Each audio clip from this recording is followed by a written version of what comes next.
तो आ गए फिर से। जय हिंद, नमस्कार साथियों, आपका बहुत बहुत स्वागत है। मैं आपका यूवी बोर्ड का अध्यापक आपका स्वागत करता हूं। साथियों, इससे पहले वाली जो हमने क्लास ली थी उसमें हम प्रकाश के परावर्तन के नियम, प्रकाश के परावर्तन के नियम में कौन कौन से दर्पण होते हैं, यानी कि गोलीय दर्पण के प्रकार, उत्तल दर्पण और अवतल दर्पण हम अभी तक पढ़ चुके हैं और हम इस क्लास में उससे आगे की क्लास लेंगे। साथियों, आपने एक शब्द सुना, गोलीय दर्पण। गोलीय दर्पण साथियों दो प्रकार का होता है। सबसे पहले दर्पण। दर्पण दो प्रकार के होते हैं, एक होता है समतल दर्पण और एक होता है गोलीय दर्पण। तो समतल दर्पण तो एक ही प्रकार होता है, लेकिन जो गोलीय दर्पण होता है वो साथियों दो प्रकार का होता है। एक होता है उत्तल दर्पण और एक होता है अवतल दर्पण। साथियों, सबसे पहले हम समझेंगे कि गोलीय दर्पण होता क्या है। एक कांच का छोटा सा गोला लेंगे, तो जो गोला होगा एक्चुअल में वही गोलीय दर्पण है, और उस गोलीय दर्पण के जब दो भाग करेंगे, बीच से काट देंगे, तब साथियों जो हमारा दर्पण निकल के आएगा वो दो दर्पण होगा, एक उत्तल दर्पण और एक अवतल दर्पण होता है। तो हम बोर्ड पर उसका फिगर बनाएंगे और फिर से समझेंगे। साथियों, सबसे पहले हम यहाँ पे एक गोला बनाते हैं। क्या बनाते हैं बाबू? गोला बनाते हैं। देखो, ये हमने बना दिया गोला, ठीक है। और इस गोले का हमने ना काट काट के दो भाग करना है। पहले इधर से काट देना है इतना, और उसके बाद इधर से इतना काट देना। समझ में आई बात? पहले इधर से इतना काट दिया हमने और इधर से इतना काट दिया। अभी बीच वाली रेखा का कोई काम नहीं बचा, इसलिए हम इसको क्या कर देंगे भाई साहब? मिटा देंगे। तो हम इसको मिटा देते हैं।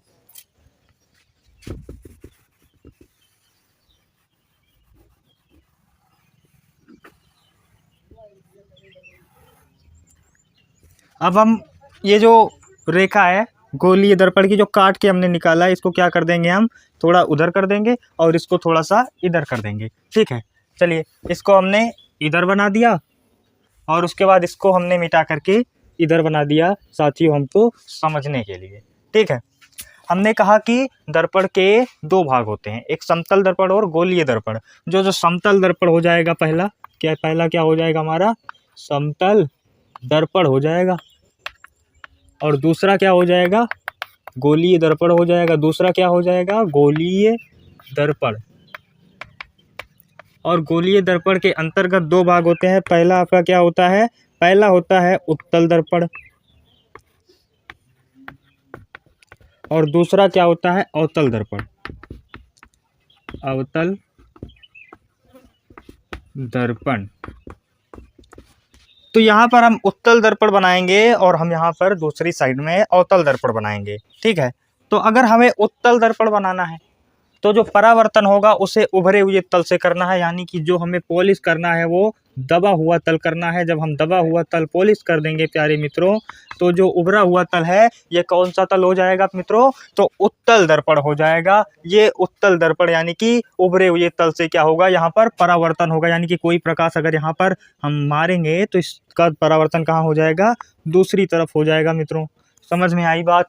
अब इसके बाद अवतल दर्पण। अवतल दर्पण में जो परावर्तन होता है वो हमेशा दबे हुए तल से होता है, यानी कि इसका उभरा हुआ तल हम क्या कर देंगे भाई साहब? पॉलिश कर देंगे, कलर कर देंगे, रंगीन कर देंगे, कलई कर देंगे, या जो भी तुम कहते हो अपनी भाषा में वही कर देंगे। अब यहाँ पर जब प्रकाश यहाँ से मारेंगे तब इसका परावर्तन इस तरफ को होगा, यानी कि ये कौन सा दर्पण हो जाएगा प्यारे मित्रों? तो आप कहोगे कि अवतल दर्पण हो जाएगा, ठीक है। साथियों, ये जो ऊपर वाला तल है ये M1 होता है और नीचे वाला तल क्या होता है? M2 होता है। नीचे वाला तल क्या होता है? M2 होता है, ठीक है। और इसमें देखो जो बीच वाला भाग है, ये बीच वाला भाग हमेशा क्या होता है? तो बीच वाला भाग हमेशा क्या होता है? ध्रुव होता है। क्या होता है? ध्रुव। बीच वाला भाग क्या होता है साथियों? तो आप कहोगे ध्रुव होता है। बीच वाला भाग क्या होता है साथियों? ध्रुव होता है। बहुत पसीना हो रहा है भाई साहब, गर्मी बहुत हो रही है। आप लोग पानी वानी पीते रहिए, साथ में पढ़ाई करते रहिए। तो जो बीच वाला भाग होता है ध्रुव होता है, और ध्रुव को किसको दर्शाते हैं मित्रों? तो आप कहोगे P से। किससे दर्शाते हैं? तो आप कहोगे P से दर्शाते हैं। अब इसके बाद जो वक्रता केंद्र होता है मित्रों, वक्रता केंद्र देखो, इस जो वक्रता केंद्र होता है वो कहाँ स्थित होता है? पहले ये समझ लेते हैं। यदि ये एक वृत्त है तो इसका जो बीच वाला भाग है ये क्या होगा? वक्रता केंद्र होगा। ये क्या होगा? वक्रता केंद्र होगा, ठीक है। यहाँ पे वक्रता केंद्र कहाँ होगा? ये एक वृत्त है तो इसका बीच वाला भाग क्या होगा मित्रों? वक्रता केंद्र। फोकस दूरी।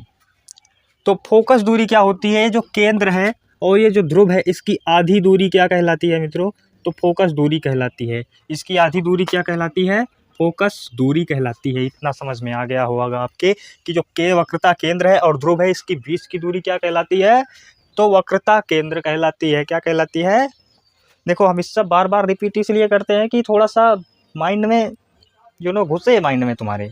देखो इसमें तुमको दो तल दिखाई दे रहे हैं, एक तो जो पॉलिश किया हुआ तल है, एक कौन सा तल है, पॉलिश वाला तल है, हैं?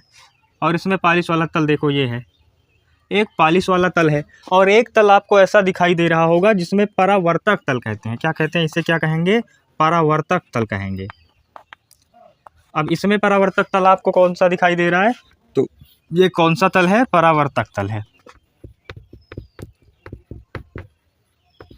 परावर्तक तल, जिस तरफ से परावर्तन होता है उस तल को क्या कहते हैं, परावर्तक तल कहते हैं। ठीक है, तो इतनी बात आपके समझ में आ गई। अब हम गोलीय दर्पण से संबंधित कुछ परिभाषाएं लिखेंगे, जैसे कि फोकस दूरी क्या होती है, वक्रता केंद्र क्या होता है। वैसे आपको समझ में तो आ गया होगा कि ध्रुव क्या है, वक्रता केंद्र क्या है, फोकस दूरी क्या है, ये बातें आपके समझ में तो आ गई होंगी। अब हम इसको मिटा देते हैं। गोलीय दर्पण से कुछ संबंधित कुछ परिभाषाओं में सबसे पहले हम लिखेंगे वक्रता केंद्र।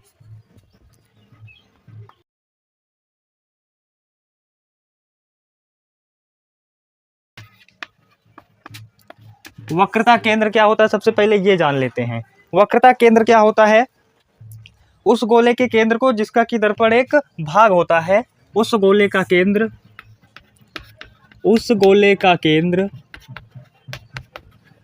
उस गोले का केंद्र जिसका दर्पण एक भाग है, जिसका दर्पण एक भाग है, क्या कहलाता है, वक्रता केंद्र कहलाता है। अब दूसरी बात है वक्रता त्रिज्या। वक्रता त्रिज्या, वक्रता त्रिज्या क्या होती है मित्रों, तो उस गोले की त्रिज्या, उस गोले की त्रिज्या जिसका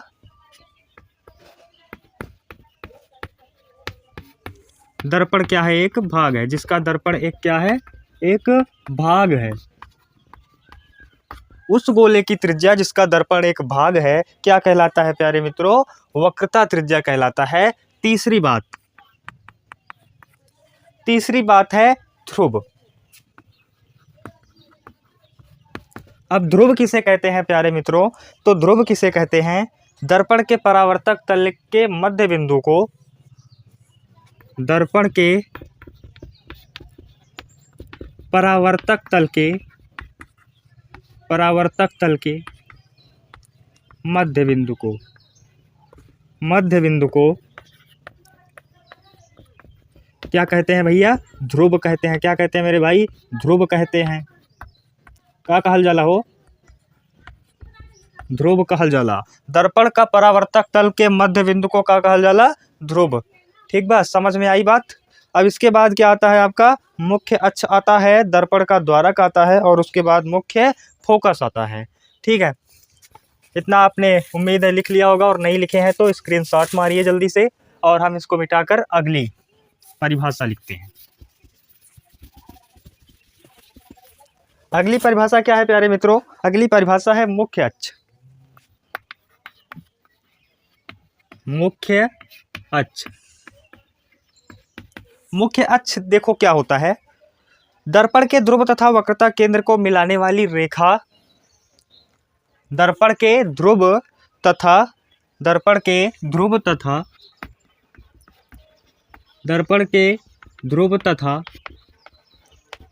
वक्रता केंद्र को मिलाने वाली रेखा, वक्रता केंद्र को मिलाने वाली रेखा क्या कहलाती है प्यारे मित्रों, तो आप कहोगे कि मुख्य अक्ष कहलाती है। और इसके बाद जो हम पढ़ेंगे वो पढ़ेंगे दर्पण का द्वारक। दर्पण का द्वारक क्या होता है, दर्पण का द्वारक। अब दर्पण का द्वारक क्या होता है समझिए, दर्पण के परावर्तक तल के व्यास को क्या कहते हैं? दर्पण के परावर्तक तल के व्यास को क्या कहते हैं? दर्पण के परावर्तक तल के व्यास को दर्पण का द्वारक कहते हैं। परावर्तक तल का व्यास, दर्पण का जो परावर्तक तल होता है, जिस तरफ से परावर्तन होता है उस तरफ का जो व्यास होता है वो क्या कहलाता है? दर्पण का द्वारक कहलाता है। क्या कहलाता है? दर्पण का द्वारक कहलाता है। अब छठवीं बात लिखोगे आप लोग, मुख्य फोकस। मुख्य फोकस, देखो एक होता है फोकस और एक होता है मुख्य फोकस। तो फोकस क्या होता है? तो इसकी क्या परिभाषा होगी कि दर्पण के मुख्य अक्ष के समांतर आने वाली प्रकाश की किरणें दर्पण के मुख्य अक्ष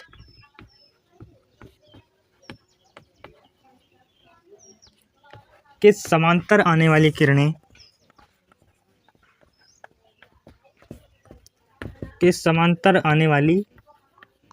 किरणें देखो उत्तल दर्पण में जो बिंदु है वो दूसरी तरफ से आता हुआ प्रतीत होगा, यानी कि उत्तल दर्पण में जो हमारा उभरा हुआ तल होगा उस तरफ से आता हुआ प्रतीत होगा, लेकिन जो अवतल दर्पण होगा उसमें वो जो दबा हुआ तल होगा उस तरफ से आता हुआ प्रतीत होगा।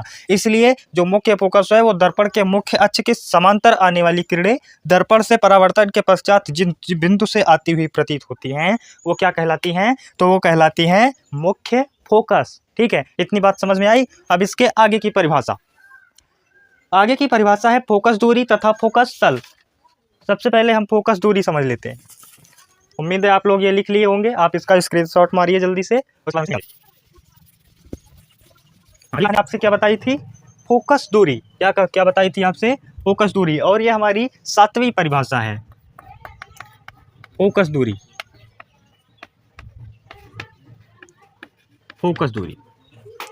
देखो फोकस दूरी क्या होती है? दर्पण के ध्रुव से मुख्य फोकस तक की दूरी। दर्पण के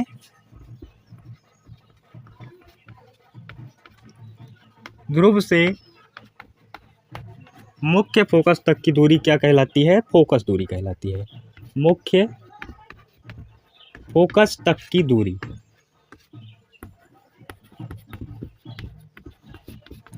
ठीक है, तो जो दर्पण के ध्रुव से मुख्य फोकस तक की दूरी है वो कौन सी दूरी होती है? फोकस दूरी होती है। इसे किससे करते हैं भैया प्रदर्शित? तो स्मॉल f से प्रदर्शित करते हैं। इतना आप सभी लोग जानते होंगे। और इसके बाद होता है फोकस तल, और ये हमारी आखिरी परिभाषा है गोलीय दर्पण से संबंधित। अब देखिए फोकस तल क्या होता है? वह तल जो मुख्य फोकस में से होकर जाता है और मुख्य अक्ष के लंब रूप होता है। तो हमने आपको क्या बताया कि वह तल जो मुख्य फोकस में से होकर जाता है। पहले हम यहाँ पर लिख देते हैं फोकस तल। वह तल जो मुख्य फोकस से होकर जाता है। जो कहाँ से होकर जाता है? मुख्य फोकस से होकर जाता है। मुख्य फोकस से होकर जाता है। और देखो पहले तो जब मुख्य फोकस से होकर जाएगा और उसके बाद मुख्य अक्ष के लंब रूप भी होता है। क्या होता है? मुख्य अक्ष के लंब रूप भी होगा। मुख्य अक्ष के लंब रूप होता है। मुख्य अक्ष के लंब रूप होता है, वो क्या कहलाता है? तो आप कहोगे फोकस तल कहलाता है। क्या कहलाता है? फोकस तल कहलाता है। और इस प्रकार हमने आपको गोलीय दर्पण पढ़ा दिया और गोलीय दर्पण से संबंधित कुछ परिभाषाएं भी हमने आपको बता दी है।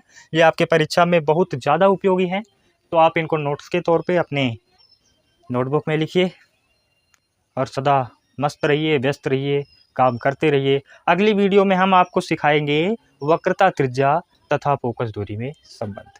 और तब तक के लिए आप लोग मस्त रहिए। और हाँ, वीडियो ज़रूर देखते रहिए। अगर यूपी बोर्ड की तैयारी कर रहे हैं तो बेटा सॉरी भाई मन से लगे रहिए। और हाँ, पूरी ऐसे मुट्ठी बांध के जान लगा देंगे इसके लिए। 95% नहीं आया ना, बेकार है मेरी ज़िंदगी, ऐसा अपने मन में लेके चलो।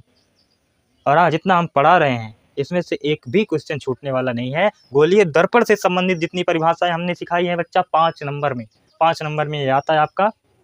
आपका सिलेबस बहुत कम हो चुका है, तो आप अपने आप को बहुत सौभाग्यशाली मानिए। हमारे समय पर बच्चा एक एक जो चैप्टर होता था वो तुम्हारे अब के एक चैप्टर के बराबर होता, यानी कि अब प्रकाश का परावर्तन और अपवर्तन एक साथ कर दिया गया है।